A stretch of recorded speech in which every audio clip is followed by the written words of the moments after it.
আজ আমরা চলে গেছিলাম উত্তাল সেই ভয়ঙ্কর মাতলা নদীতে মাছ ধরতে।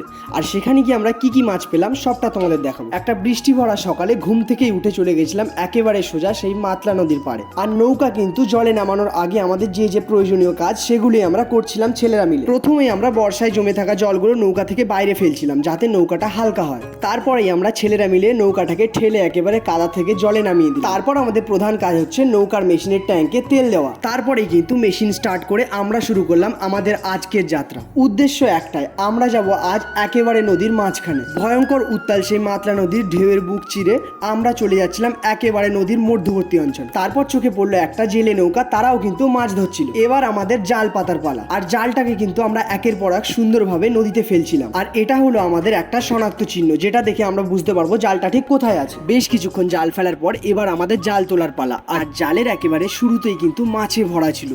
তাদের মধ্যে সব থেকে উল্লেখযোগ্য যে মাছগুলো ছিল সেগুলো বেশিরভাগটাই খয়রা মাছ। আর ছোট মাছ ওঠার একটাই কারণ, আমাদের এই জালের ফাঁসগুলো ছিল একেবারেই ছোট। কিন্তু এই ছোট ফাঁসের জালে উঠে এসেছিল বেশ কিছু সীতাপাটি মাছ, তেড়ে মাছ ও পার্শে মাছ। আর সেই মাছগুলোর মধ্যে সব থেকে অন্যতম হচ্ছে এই তেড়ে মাছ। গ্রামের এই ধরনের ভিডিওগুলো তোমাদের যদি ভালো লাগে অবশ্যই একটা লাইক করবে আর চ্যানেলটাকে সাবস্ক্রাইব করে রাখবে।